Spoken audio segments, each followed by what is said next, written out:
The ModernJeeper Show, the show about Jeeps, Jeeping, and Jeepers.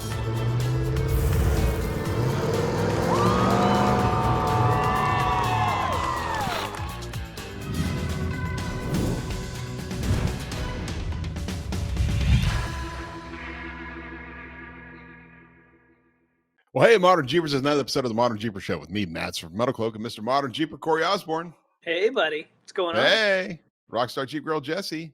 Hey, how's it going? Hey, I like that. Hey. Hey. That's be more your signature. How you doing? How Hey. you doing? How you doing? Wink, wink.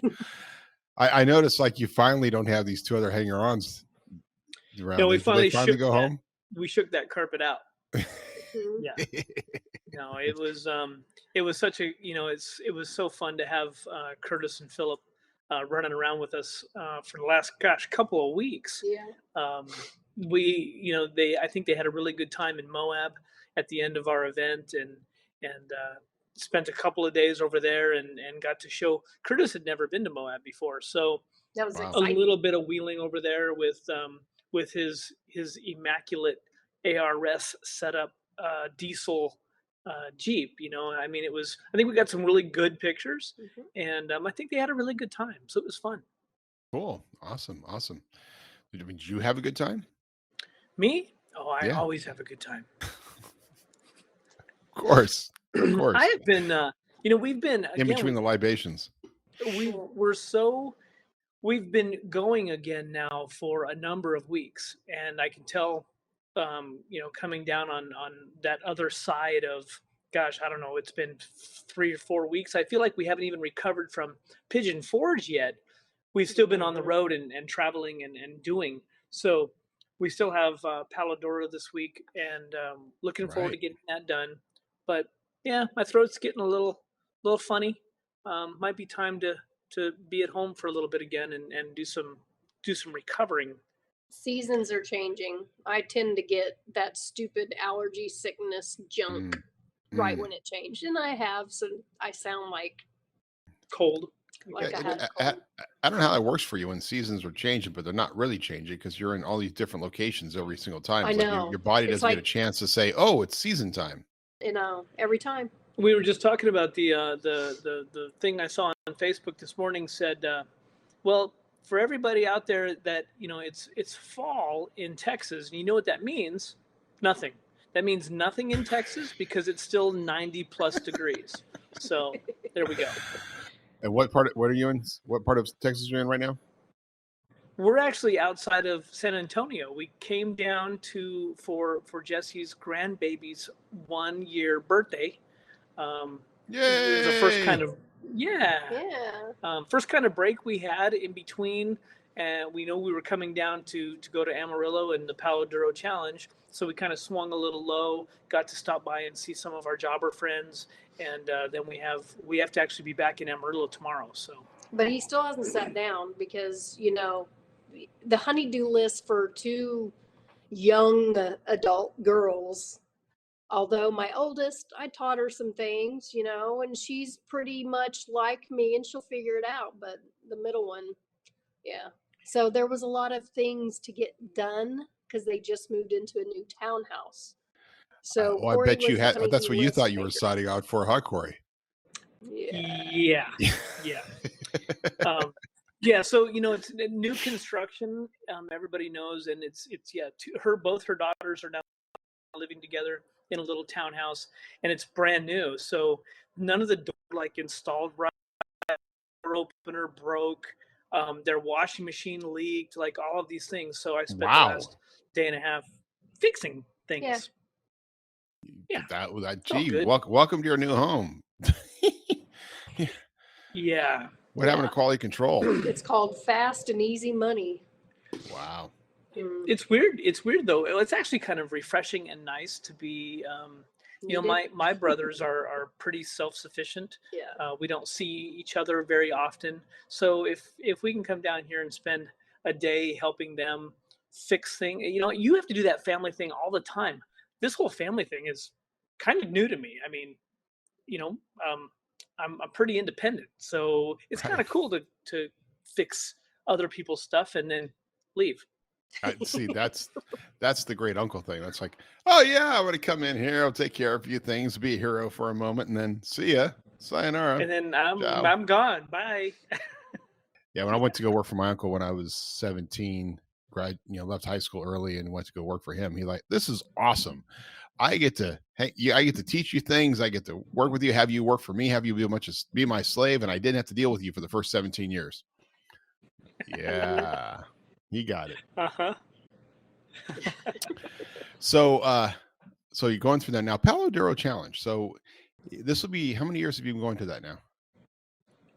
This is, I was there for a couple of years back when I was doing stuff with JJ USA in the actual canyon, and then we've only been to this event though. This will be my second time.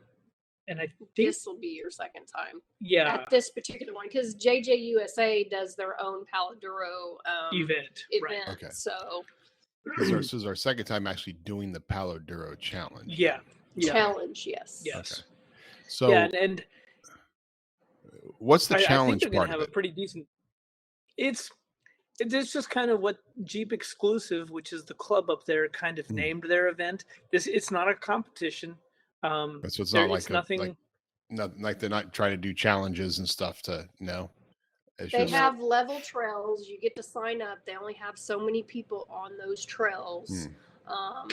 So this year, I got with the guys and they wanted to put on an all girls trail. So Metalcloak decided we were going to set up our own trail. So we have Holly Fowler, some other YouTubers coming out on the girls trail, and we are full. Nice. So it'll be cool to hang out with all the girls on our own trail for 2 days. That's right. Metalcloak supports women's sports. That's right. We're a very large athletic supporter. We are. By the way, we support true women's sports. I won't even go down the path of where that could take us. Yeah, but here we go. Yeah. Yeah. It could crash very quickly. Mm-hmm. Yes. Yeah. So what are you doing out in California? You guys are actually getting rain and stuff. I know. It was like 1 o'clock this morning. I woke up to the sound of storming rain outside. It was pouring. I actually had to turn off my little Hive system for my water sprinklers and put it onto rain delay. It's a smart system. You can actually connect to the internet, and that looks at rain. It turns on and off. But I turned it to manual. You do you hit a little button, and it goes on your phone, and all of a sudden it goes rain delay I can choose it 3 or 4 days. So I had to put on rain delay. It's cool. That's kind cool. of neat. Yeah. I mean, you guys get you don't have one of those often. You don't have a sprinkler system that's automatic you can manage from your phone? My sprinkler system involves me, like this trip when I had turned it off because it was raining, and then I forgot to turn it on when we left. So my automatic system consists of me calling a friend of ours, Mike Boyle, having him stop by the house and turn it back on after we leave because I forgot. Yeah, that cost you what, a 6-pack? It's good. At some point, stack it up. He's done. Is this the point where you call him every time? He goes, "Hey Corey, yeah, what did you forget? Yeah. What did you forget What this do you time? need now? Like, what do you need now?" Same guy who a number of months ago drove his backhoe down to our house and helped us dig out the pipe that had busted and all of that. So yeah, it's very good to have good friends. Yes. It's good to have good friends and to be a good friend. Yeah. Yes. Whereas in my neighborhood, it's like I go to my neighbor and say, "Hey, your house has the flat area. Like there's a hill, then it's flat, and then it's a hill, and all you have is a big oak tree there, and you have some brick wall. It'd be perfect if I'll buy like a nice basketball, like a really nice basketball hoop that I can put right there, and everybody and the kids can use it. Everybody in the neighborhood can use it. It's like right in the flat area, right? We can all use it and stuff like that." Well, let me talk to my wife. And then he goes back. And then a couple of days later, the wife comes out, when we were happening to walk around, she goes, "Oh, I hear you want to put a basketball hoop there." She's Asian. And it's just the perfect location. We're both on hills on this side and that side, and it's flat there, lots of room. and you only have the oak tree there, so it's easy enough to do it. No, I don't think so. I don't think so. Balls roll and cars hit kids when they with the ball. Like I see all the time kids get killed by balls in the cars. Well, these kids have been out here since they were 2 years old and kind of know how to watch for cars and stuff like that. And they go around on their bicycles and all this other stuff all the time. So I'm not sure the balls really going to be a problem. No, I don't think so. So yeah, the opposite challenge of not really having neighbors who want to help and support. Then she came out a few minutes later and said, also, your kids should not be on my lawn. Too dangerous. Oh, nice. Yeah, don't play on the lawn. Too dangerous. All right. Yeah, you don't want kids playing on grass. That's bad. Just get one you can roll out to the curb. Well, that's one of the ones that we're going to have, but I just wanted to I just wanted to put it out, a really nice one to roll it. But if you put it in front of my house, like they don't even put their cars in the driveway. Like their cars are parked in their garage. No cars to possibly get damaged. No other things around. No, their windows far back from the street compared to ours is much closer. They got this big green spot that has nothing. They have a giant oak tree and a brick retaining wall. Like the perfect location. If a ball went stray, it would do nothing. But it was like, whatever. You can't choose your neighbors. California life. California life. Hashtag. Yeah. Hashtag first world problems. Yeah. There was something, I can't even remember what it was now. I think it had to do with the new 4xe push and Jeep Day and all of these new electricity. It's all electricity. Everything is surrounding electricity, it seems like lately. We were actually driving through a little town called Sweetwater, Texas. And for anybody, all of the environmentalist listeners that we have, which I probably don't have any, but there's 5. If you guys are really curious, about 5 environmentalists that are probably just waiting for us to say something so we can get cited. Anyway, wind turbines are a big deal. We've talked about this in the past. As we travel, we see them everywhere. All of this amount of electricity that these things are putting up and using, and it's great. And there's West Texas. If you ever wondered what happens with the stuff that's damaged. So there's a lifespan to these. We've talked about this in the past, just like a lithium battery. These blades and these towers, these wind turbines, they get damaged. They have a lifespan that apparently, I didn't realize that they've been around that long, because I kind of thought that it was something like 20 years that they would last. Well, we came through a little town called Sweetwater in West Texas, and there are literally hundreds and hundreds of fields. Well, I'm going to say that the few fields that we saw were probably a quarter of a mile square. So a section of land, piles of wind turbine blades, and the bases being cut up. The blades are in pieces, parts. It's stacked probably, I don't know, maybe 10 meters high of piles of wind turbine parts that are going to get, quote unquote, recycled. They put a banner on the fence in front of these, I guess, because maybe people were like, what are you doing with that and why? And they put a big banner. It says, we are in the process of recycling these. It's like, okay. Now I wonder if those are related to the ones that got damaged. Was it just last year that there was the big freeze? Some of these have been out there for, it looks like a long period of time. Yeah. And I got to tell you, there's a mass of them. And I'm thinking, where does it go? It goes in West Texas. Yeah. Where do you put it all? Well, you stack it in West Texas because there's not a lot of other people out there. So maybe we can just put it off here in the corner so nobody talks about it. It's like let's put nuclear waste inside of a mountain someplace. Let's bury lithium batteries, and let's stack up recycled blades someplace and pay tens of thousands of dollars to have them cut up into pieces and recycled. Oh, and I'm sure that, and it was my understanding that they really couldn't be recycled because I think they're like some kind of a fiberglass composite stuff that just splinters. And so I don't know what you do with it. You grind it up and you probably bury it, right? And maybe if you bury it long enough, it'll turn into lithium. I don't know. So it is kind of funny. I mean, those blades are massive. You ever seen a truck go by with a single blade on it? I mean, that's so long. We saw a train hauling blades. Wow. And it is incredible. Like, yeah. I mean, it's bad enough you have to drive by those on the highway. That's got to be a single blade's got to be have a route. It's a designated route because you can't stop, can't go under underpasses, you can't. So now we have a train, they're wide open and just hundreds of these blades. So on the, I mean, I would say a blade is longer than a standard train car, though, rail car. Yes. In fact, it's probably like 2.5 cars. Yes. And so they're like a special car that is it's mounted with big stilts on it. So the blade kind of keeps going like this across. So when the train moves around corners, I mean, there's spaces in between the other cars and the other blades, but So it has, the front end has to be able to go around a corner, and then the blade. It's amazing. Again, West Texas.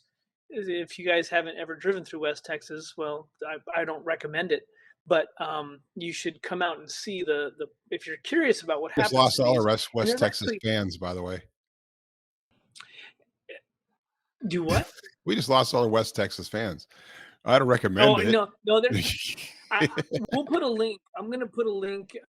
I'll send Matson the link to this little town about what these blades are going through and what they're being used for. But it's incredible, and I don't think a lot of people. Again, it's out of sight, out of mind. We don't think about it because we don't see it. And all the oil derricks and the wasteland of that. It's crazy looking. Like it's out of a Terminator movie is the best way I can describe it. I like it. It's pretty weird looking. Yeah. So how does that relate to Jeeps and our Jeeping world? Well, on the homepage of ModernJeeper.com, one more new offering to the 4xe world you guys put up there. Yeah. So the Willys is now the entry level 4xe. It only it's a cheap 4xe that starts at, I think it was $55,000. Yeah. That's funny. Again, everybody's building parts for them though, because that is the way of our future. I think electricity is great. I just hope we figure out what to do with all of the stuff that we're gonna, all the waste that it's gonna generate. And we need more. Sorry guys, we need more nuke. Environmentally friendly. We need more nuke. We need more nuclear power. It's gonna have to come from somewhere. Yeah. Yep. Because California can't handle it. But we had that discussion, so I did some confirmation because we brought this up. I don't know if it was last week or the week before, but I did some confirmation. And there was a little debate on my Facebook page when I brought up that our train, the super train, that has this long plan. By the way, there is like a long-term plan that puts it in all these different parts, and from Sacramento and San Francisco, and eventually it'll be crossing over this great state of ours. Has a very high electric need because it is an electric train. Somebody debated, so it's electromagnetic. Like, it doesn't matter. It still uses electricity. It's electricity. Yeah. But they're going to be off the grid because they're using sustainable energy. That doesn't mean you're off the grid. It just means that you're using sustainable energy that's part of the grid. So they're not going to be off the grid. So can California be in a moment where, we're getting not much production from Hoover. We're depending on solar and wind. We don't have anything. Oh, I'm sorry. The trains are shut down right now because, you can't charge your electric car. Trains are shut down. And minimize your AC usage, please, because it's 110 degrees. So what you should do to stay cool is go sit in your car with them running and turn your AC on in your car. Yes. That's my solution. Why not? Yeah. Why not? I mean, that'll work. And in my gas powered car. Right. Yeah, not my electric car, because I can't use my electric car, but I can use my gas powered car. That's right. Well, you just need a gas generator that you can't buy in California to power your electric car. Wait, right? Oh, I think we've gone down this road before. What's old is new again. So yeah, the Willys, it's kind of cool. I mean, I guess you it's kind of thing about Jeep. They could slap anything on anything and it's going to sell. Like, oh, Willys. What do? Does it look like a Willys edition? No. Does it remind you of a Willys Jeep? No. Is it cool like a Willys Jeep? No. What does it have? It has Willys on the side of it. It's a special color. I'll buy that. And it's not even a good Willys. I mean, it's like they didn't even put a star on the door. No, it's a 4xe. They should have a little charge cord on the door. Or something. Maybe. I don't know. Willys is Willys comes from World War II. World War II, one of the greatest sources of energy of World War II was little boy that dropped on Hiroshima and Okinawa. So maybe we should just have a nuclear explosion. A little nuclear explosion. Little mushroom cloud on the door. Willys edition, mushroom cloud, America strong. Willys edition. Oh boy. We better put on our flame suits after this episode goes out. Yes. Yeah, well, either a flame suit or hang up our hats and just call it all the quits. We can't call it quits till we hit at least 200 episodes, so That's right. That'll be January. So the Sandsport show was this past weekend, and I heard nothing but amazing turnout and good things from that show. I think you'd been down there a number of years ago. I did. I went down there. I was invited by Rugged Radios to come down and hang out in their booth. So I brought my canopy. I think it was so long ago. I had was my I had my Escalade. So I loaded up the back of the Escalade because I didn't need to bring a Jeep. We used the Rugged Radios Jeep that was all their JK that was all metal cloaked out. Brought a canopy down, and in fact, I think it was so long ago that my canopy was still red. Way back when, and had a table and some stuff, and hang out in a tub of licorice, and hang out there. And at that time, Rugged Radios had like two sides of the section, and they had taken up like probably, I don't know, 60 feet on both sides of the entrance of this one building, and had just this already massive display, and did a tremendous amount of business. I think it was one of the first years where they're doing the giveaway the gold coin thing. Like, hey, if you find a gold coin in your packaging, you get $100, right?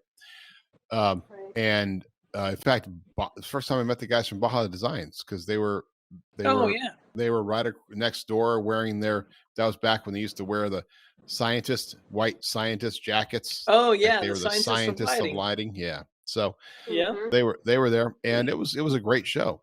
I walked around, saw some crazy stuff, and I think since then, I don't know, maybe he's taken over an entire building, but they've just constantly grown since then. But yeah, it was just once. It was incredible. I know he had a big team down there, and he's got Val Douglas working for him now, and along with Dustin, who was their marketing guy, kind of in-house. I mean, he's got a fleet of people. I talked to him on the phone just the other day, and Greg is really excited. He's got more stuff coming to market that I think, again, he's just one of those guys. It's one of those companies that he doesn't let anything sit very long. He's constantly moving forward and trying to bring new things to market. So, kind of a little side note, we even talked about CB, and yes, apparently the FCC has opened up. In the past, CB has been AM based, and apparently the FCC has opened up FM, so frequency modulated transmissions on free channels. So basically free frequencies, free frequencies, free. Yes. Free frequencies that, and why not take advantage of some of those free frequencies when construction crews and those kind of folks are still using CBs. and kind of update that technology. So it'll be interesting what Rugged has coming down the road. Wow. So Rugged's going to make CB popular again after we got rid of all of our CBs. Right. Well, because I had a nice big one that was about that big, and it was all chrome with dials that took up half the JK, and I got rid of it. I'm gonna be mad if I have to go back to that, man. Well, and I think from what I understand too, that a lot of the radios, that we're used to having those big head units, a lot of stuff is gonna move to the detachable face kind of thing. The brains will be located somewhere. They can be put under a seat or in a console, and then we'll just have either a microphone with all the controls in it, or some kind of a removable face plate or something like that. But yeah, cool stuff coming out of them. Well, at least they got to have the radio systems, right? Like, okay, so we've all been on events and we've had like Modern Jeeper Adventures, and it's always sometimes you get little handheld and you kind of do the handheld thing and you holding it, but it's so much easier when you've got a radio and you can just go and put the magnetic little attachments. You put your little handheld, your little receiver point, just connect it real quick, driving around, grab it, say hi, hey, say a few things, put it back. Hey, say a few things, put it back.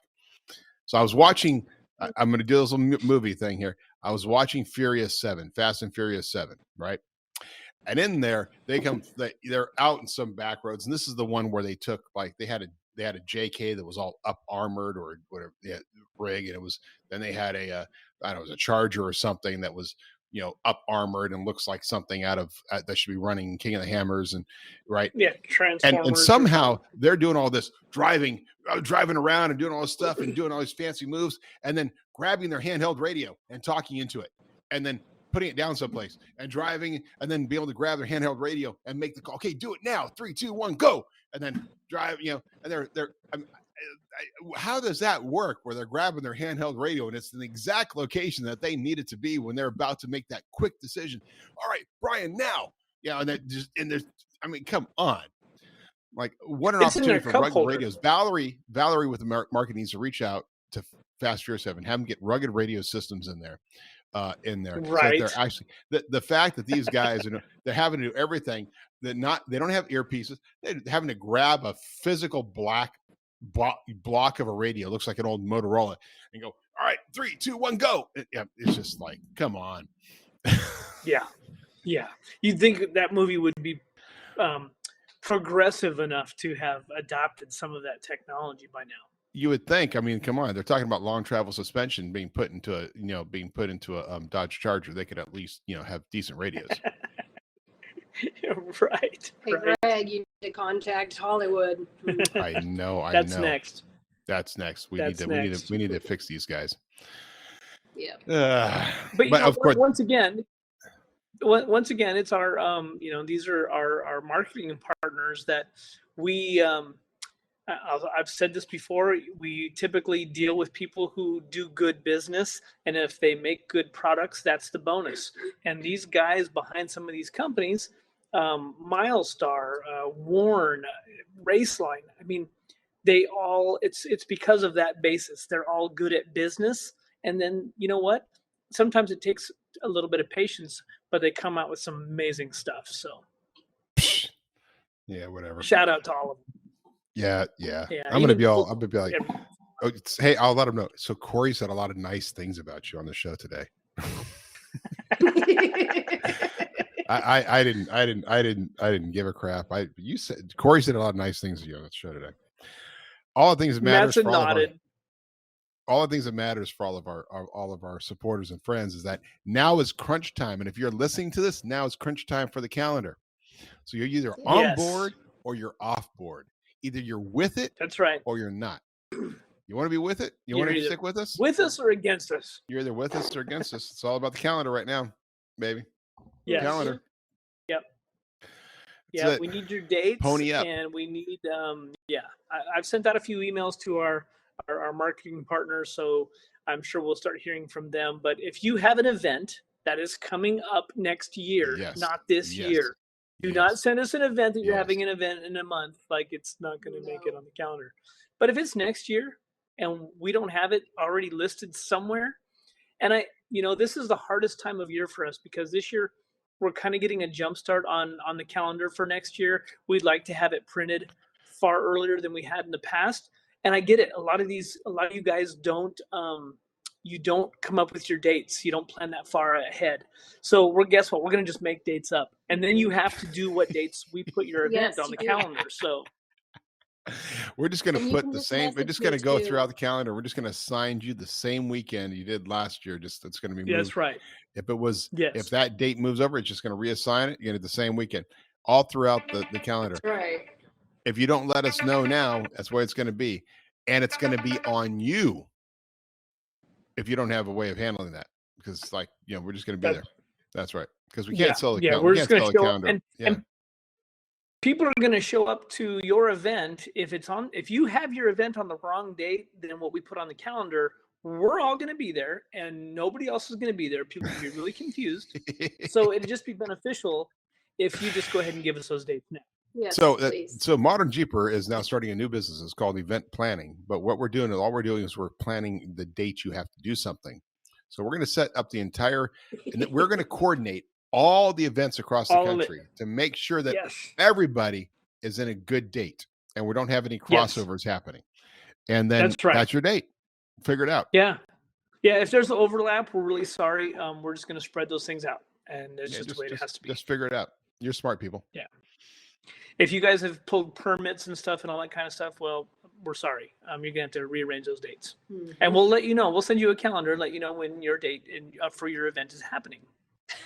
Yeah, you're smart people. You figure it out. It's like one of my coworkers said earlier today while he was having a meeting with other people in his office and rather smugly said, I'm tired of being the smartest guy in the room. I'm trying to make sure I'm not the smartest guy in the room anymore. You guys need to figure it out. Like, we're tired. You know what, guys? We're tired of being the best people in the room. You guys figure it out. You're smart people. It takes a lot of work to be those people. I mean, I get it. Yeah. Speaking of events, we got you got Palo Duro coming up here, and then in a week and a half we've got Off Road Expo. Off Road Expo. It's kind of interesting. I've actually, sometimes you forget how to do things. Like, oh yeah, that's right. This is an Off Road Expo. I got to go back to my playing. It's been 2 years of no Off Road Expo. Like, wow, how did I even do this event before? And like ordering carpet and stuff. So which is like freaking expensive. Like, I want to go back to my original plan of just like putting yellow caution tape, like make it an industrial look, yellow caution tape in my thing and no carpet. And like, carpet, freaking expensive. And then you can put just 3 of those little rubber work pads for you guys to stand on, and then nobody can move. You just have to stand there on wheels. You'll be great. There you go. It just moves around. Oh, what if we all just wore roller skates? we should hire some girls in roller skates to just I want to see Will and John in some rollerblades. Yeah. That would be funny. John, I bet Chris could do it. John and Chris will be down there. Yes. Will's got a wedding that weekend, so he won't be there. He's getting married again. Apparently, I don't know. It's a weird thing. Maybe it's a Tennessee thing. He's moving to Utah. But we're going down Thursday. Mike and I are going down Thursday, so we'll have Adventure Rack Systems presence as well. Then we have the event itself. We'll set up Friday, events Saturday and Sunday. It's going to be pretty different kind of us, lightweight crew, 4 people. And so we'll see how we manage that, because it's always crazy there. But looking forward to seeing all of our Off Road Expo friends. That is, that's for our listeners. Off Road Expo in SoCal is kind of like a pre-SEMA for the industry. It's where a lot of manufacturers are setting up to what they imagine SEMA is going to look like for them. And it's a huge show. I mean, there's a bunch of people that live in California, oddly, and they keep going to that show. It's weird. In the years going there, we've had customers come out from as far away, like make Off Road Expo one of their travels, one of their bucket list items. Come as far away as Canada, right? Coming down and doing a tour and then ending up at Off Road Expo, and it's pretty awesome. Well, it'll be definitely a good event. It always is, man. And then I keep thinking we're going to get a little bit of a break, but right after Off Road Expo is the Ladies Off Road Network in Moab, their annual convention. Jessy will be over there playing with those guys and helping out with Charlene and the girls and spending some time with them, getting in some cool training. And we've got a little side trip planned where I'm going to help out with a group that is traveling from Moab into Colorado and do a little bit of some narration and tell them about some of the mining history for a film that they're making. Wow. You're going to be famous. Yeah. Infamous. Yeah. It's due to my eccentricities. And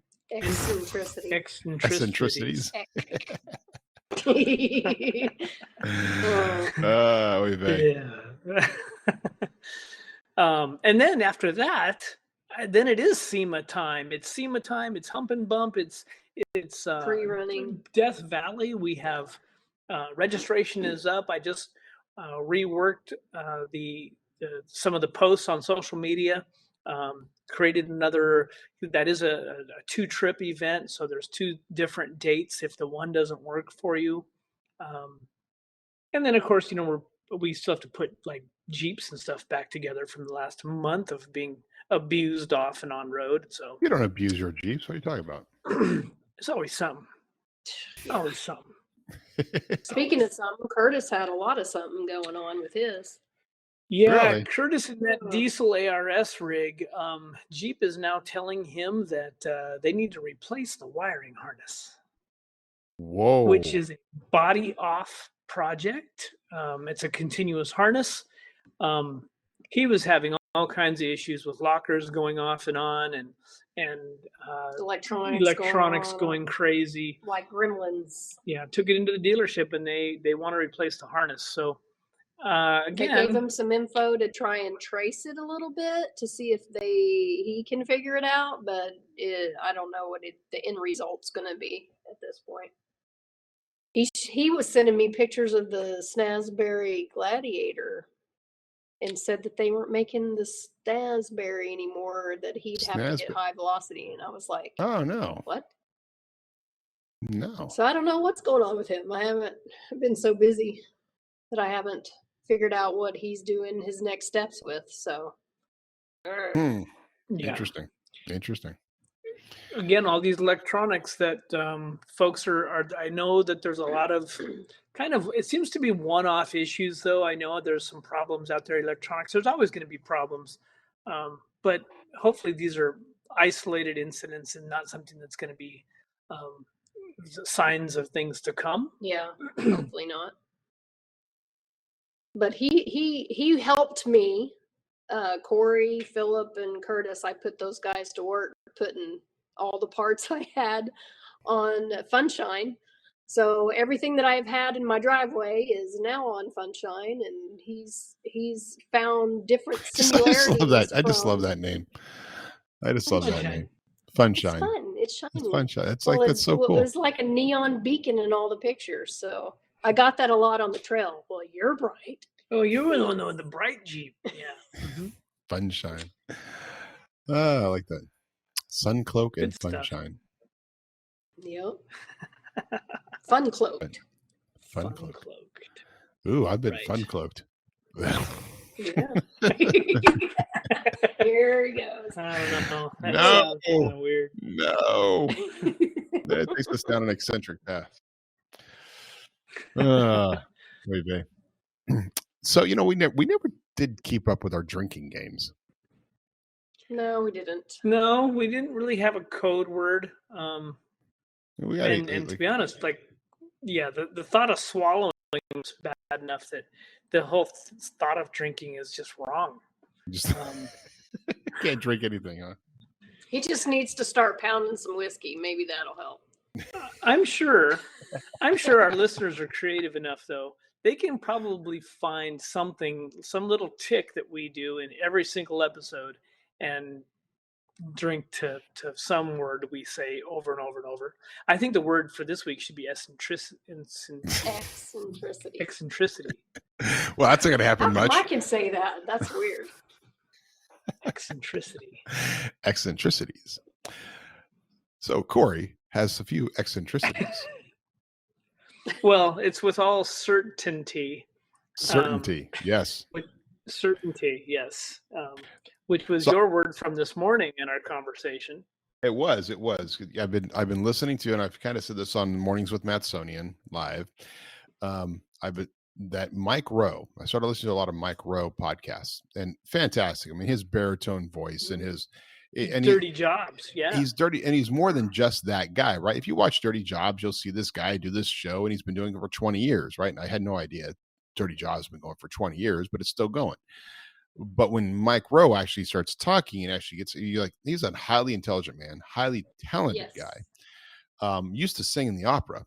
I mean, he's just a really, really cool dude. And not to mention, he has some political proclivities that I can agree with. But listening to his podcast, you just get some very, very interesting folks on. But one of the rants that he goes on regularly is about this concept of certainty. Like, we are living in a society where everybody is certain. The scientists are absolutely certain, right? People are absolutely certain of what they're producing, what they're saying, what there is right. And it's unique in our history. We haven't always been certain about things, right? We used to watch shows we used to watch shows and watch talk shows because we were uncertain and we wanted to learn and listen to different sides. And hosts were always doing that. They were learning, they were always trying to learn and being uncertain about things. And we listened to scientists who were uncertain, but were trying to find out, right? Government that was really uncertain and wanted to know, but we're now certain about everything. And it's absolutely positively this way. Well, and we talked about it this morning with, people don't have really an opinion anymore because, well, if you have a question, information is so available to us. What do? Well, we just Google it and we'll give you the answer here in a second. Like, right. Oh, and then whether that information was right or wrong, but we're certain in what we found and what we read, and that's the way it is. It's that certainty that, I don't know, that is odd that we used to want to figure things out, and now we just look for that quick answer and we're certain that it's correct and we move on. It's bizarre. Absolutely. And it reminds me of something I mentioned to you this morning, but I wanted to bring up. Like, I received this email from a company called Brafton, and it's a marketing company, right? And so, but this was their way of kind of getting my attention. The subject of the email is Google and the secret life of baby pigeons. Okay. And the first opening line of this is, when was the last time you saw a baby pigeon? And it goes on to say, tough one, right? This simple question had me frenetically searching Google to learn more about pigeons' mating habits and their elusive offspring. And that's how I learned a fascinating fact, quote unquote, about baby pigeons. And her question, this is the search, why are there no baby pigeons? And the response, the first out of 10 million possible results, the first one is, pigeons don't have babies. New pigeons grow inside of old pigeons until they explode out of them. This sound logic explains why you never see pigeon nests, eggs, or babies. This out of 10 million results was the number one response from Google. And it's like clear. Why do you never see baby pigeons? Notes and queries from the Guardian. So it is a fascinating thing that facts are only facts because we say they are facts, right? So here's might be the most interesting thing about the featured snippet isn't the exploding part, but the fact that Google picked that specific extract from the text. And it goes on to talk about how Google is, how you can get things and you can get things wrong. But if you were somebody who depended upon Google for your information, like my nephews, it's like, hey, read a book. No, I got the internet. I don't need to read a book. Everything I need is right at my fingertips. And you went to search, hey, what about baby pigeons? And this came up. You most certainly would have gone on and talking to somebody and argued with them that no, baby pigeons explode out of their mothers. That's why that's how pigeons are born. You most certainly would have said that. Only to be pointed out, you're wrong. Well, no. It was right there. It was in print. Google said so. I read it. It was on Google. I did a search. It's fact. I'm certain. It was written very certainly. And that is the problem we're here, right? Like, I'm certain that my product on my Jeep is better than yours because I bought it and I paid money for it, and I'm certain. I'm certain that we get it all the time. I'm absolutely certain that your sway bar links are wrong. Well, why? Because they're too long. My shop told me that they're too long. Sway bars should be level. Yeah, that doesn't work if we have so much droop. If it's level, it'll invert, and you just won't have. So your shop just isn't used to having that much travel within this. I'm certain your coils are failing because they're stacked on top. Oh, well, actually, that's part of the design because they expand out, and I'm certain that you don't race, therefore your products suck. Certainty. Right. Well, and it's very interesting as off-roaders and as Jeepers. The more time we all spend with each other, that is probably the best way to gain any kind of knowledge. It's just like seat time because that is our own experience. Then we're gaining that. You can't read about it. You can't Google it. You can't go, well, how am I going to know how to drive my Jeep? Well, let me read about it. Well, that's not going to really work. But groups of Jeepers spending time with each other, that seems to be amazing. And it's funny. It seems the guys who have been around a little while, those guys are getting fewer and fewer because they things change, life happens. They don't wheel anymore, and that's the problem. Is because the new Jeeper is very certain that they're professional off-road drivers because they've read about it on the forums or wherever they get their information. And they can do it all in 42s. Yeah, and again, you just buy bigger tires and you can do anything, and it's been proven. So I would say certainly they're a better driver on bigger tires. And certainly they'll wreck their stuff more. Yeah, I would say certainly they're going to break more parts, but again, yeah, we're definitely in a different society, and we're going down some very interesting paths. Whether it's with the electric Jeeps or when's the next? What's going to happen after 42s? Are we going to go to 54s? Let's just get it over with and build tractors. I mean, why not? Dude, why can't we make like giant one wheels? Yes. Like I just want to sit in a giant one wheel that I can just sit in and just like all balance that. Just one big tire that bounces me up the rocks and takes me places. Well, here comes the 3D goggles, the Oculus thing, right? Like we can just put that on and go anywhere we want. Oh, can you imagine? Like we're shutting down the OHV parks, but instead we're putting giant Oculus farms. You can sit in there and you can just sit and pretend you went rock crawling. Yeah. No, because you'll be better than the next guy because it's all scored, right? You get a higher score on that particular course, which means obviously you're a better driver. Or it can be like this farming simulator. Hudson's, if you guys have kids and you like YouTube, you got to check out Hudson's Playground Gaming. Hudson's Playground is Hudson the kid and his dad playing with real tractors. Hudson Playground Gaming is them going around on farming simulator. But it's pretty amazing what these trucks and vehicles can do because they can go tumbling down the side of a mountain and still drive. There's no like the physics of it is like, well, there's things the farming simulator is supposed to teach you how to like farm and to make money and build things and stuff. Not supposed to teach you how to drive.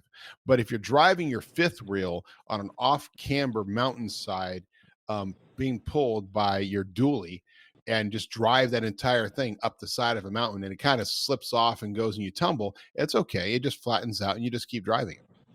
I love it. I mean, that's the world I want to be in. A world that forgives me for my bad driving habits. Absolutely. These kids are like, I'm going to the Army. Because it's just like Call of Duty. Yeah, that's right. Because all they've been playing is Call of Duty. And then they get there and go, oh. Yeah. Call of Duty. You said duty. Video games in real life. Two different things.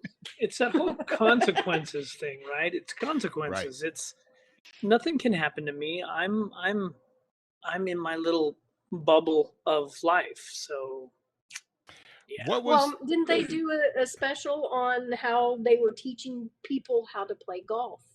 One was on a simulator and one was with the trainer. Who did better? Can't do as good as the video game in real life. Mm.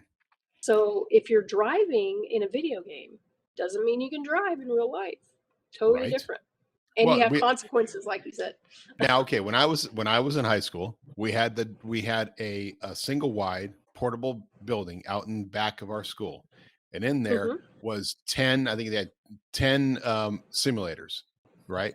Yeah. Big screen up front. The really cool one. Yeah. Yeah, and you actually had a big screen up front. You actually had to sit in this thing. It was like a car, and there was 10 of them, and you drove along in this thing. Had to avoid the kid jumping out from between the cars with the ball, right? Your brakes on that, not hit him, not cheat, not back up. Not do others. Your neighborhood. That was developed from your neighborhood of people playing basketball in the street. That's right. That's right. I'm telling you, you're absolutely right. I think it was probably a foreshadowing of my future. But that was it. I mean, we learned how to learn how to drive on video games. And you actually went out in the car and you're driving along, and he's like, okay, change lanes. No, slow and steady, change your lanes. Now I think kids only learn how to drive by don't you have to pay for somebody to do driving school with them now? They don't teach it in school anymore. They don't have them in school because they cut so many extracurricular activities out of the budget. Yeah, they lengthen the school year.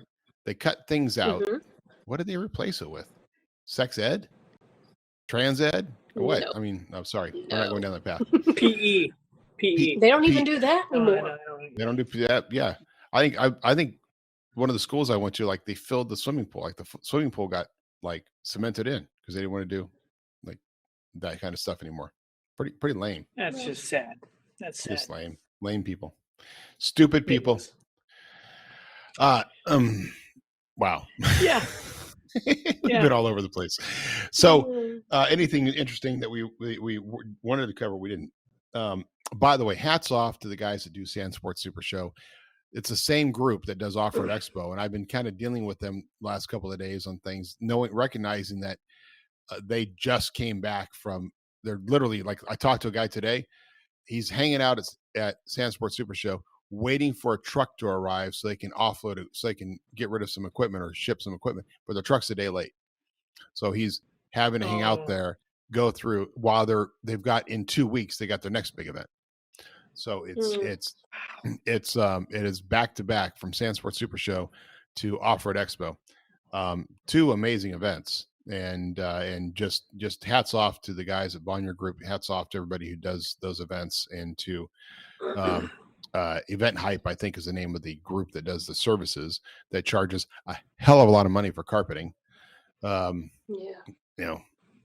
think I'm just going to maybe I'll just break. What if I brought out my own roller and did just painted a big 20 by 40 square with a nice deck? How long does that stuff take to dry that you put it in? What if I did it with how long does it take for Plastidip to dry? So I could just peel that up afterwards. Yeah. I could do a whole Plastidip square. But wait a minute. Are you, so is the focus to do this for the participants or for you guys? Because if it's for the sales guys, just cut little 1-inch square pieces of carpet and glue them to the bottom of your shoes. Honestly, it's just for the look. I mean, they don't even need carpet. Moon shoes. I'm spending $2,500 on carpet or something just so I have a big black floor.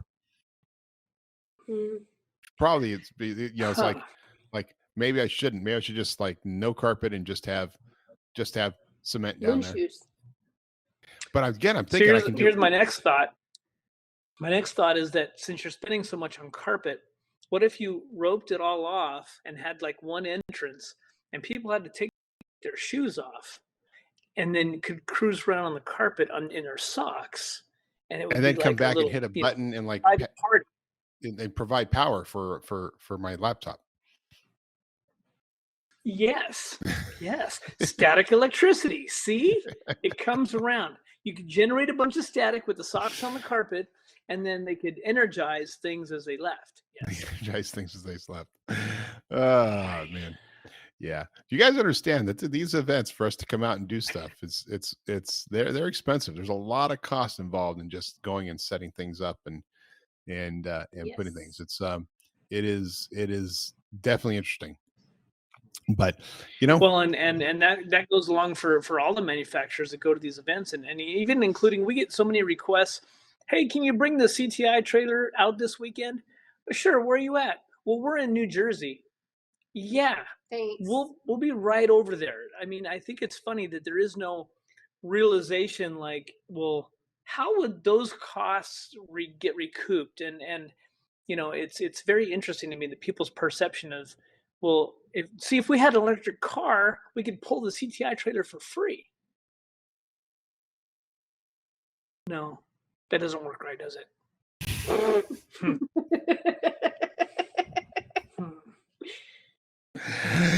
Well, on that just note, fly it out there. Yeah. There you go. On that note, so for all of our friends Death out there, Valley's coming up. That's right, Death Valley. There's still some spots available, aren't there? There are. We're a month and a half away, or 2 months away from Death Valley. There's a few spots available. There are no spots available for Skills Day in October, and we are only filling up a waiting list right now. We'll be doing calls here probably soon, maybe next week. We'll start the process because basically we do Off Road Expo. We come back for a week, and then it's 2 weeks till Skills Day. And so it's going to be a crazy mad scramble. But Skills Day is a little different this year because we are not doing the CTI trailer. This is only for newbies, and it's also happening at the same time as a visitor appreciation day at the park. So it's going to be very, very busy. Yeah. Awesome day out there. So I'm glad everybody who signed up and Maybe already make filled some up new the spots. customers. Yes. Yeah. New friends. New friends, new customers, new Jeep owners. We're going to have to do a Bronco one here soon, though. I think it's going to do a Bronco Skills Day. Problem is, nobody I know knows how to wheel with a Bronco. That's what I'm saying. Right. Who are you going to find to do that? Yeah, it'll be a learning experience for everyone. That's right. Spotters, go this way. Oops. Yeah, don't go that way. Sorry. Yeah. Let's do that again. Try that again. Back up there. Yeah, that's right. No, I'm sorry. You can't. You're in a Bronco. You can't go on the Little Rubicon. Sorry. I'd find that a challenge. I would love to go wheel a Bronco. Yeah, it would be. Ford, if you're listening. It's a different set of skills. I mean, really. Rockstar Jeep Girl. Well, it is. I mean, it's also, basically you're wheeling IFS. I mean, guys like Lauren Healy and all those, which I understand Lauren Healy is going to be at. Is that Holly Fest coming up? Is it the one, the LS Fest? Isn't LS Fest or something like that coming up? Or is it no, it's Ford. There's a Ford Fest, and I think it's like the same group doing it. But it's a Ford specific focused fest that he's going to be out doing, burning donuts and burning up Nitto tires in his Bronco. So yeah. All right. Well, guys, I think we talked a lot about some stuff. I don't actually remember what we talked about. I kind of have some notes. So if you enjoyed this episode, thank you. We appreciate it. If you didn't and you're lost, thank you. We appreciate it. Send us some feedback. Yeah, direct us. If you're lost, like we are most of the time, you can definitely join us. Because if you can't beat them, join them, kind of thing. Yeah. Right. Well, no. If you really appreciate this episode, send an email to me, Matson@Metalcloak.com. If you're lost, send an email to Corey@Metalcloak.com. You're right. He'll explain. He'll explain it all to you. Yeah. He has time to do that. All right. Of course, you can find us at ModernJeeperAdventures.com, ModernJeeper.com, and of course, ModernJeeperShow.com to see all the episodes that we've done here, all 180. This will be 184 right here. Getting close to that 200th episode. And guess what? I'll give you guys a kind of a preview now. That 200th episode will be done here live in Sacramento, Rancho Cordova area, where we'll be doing our annual Metalcloak I Pledge to Jeep giveaway. So it'll be a big deal.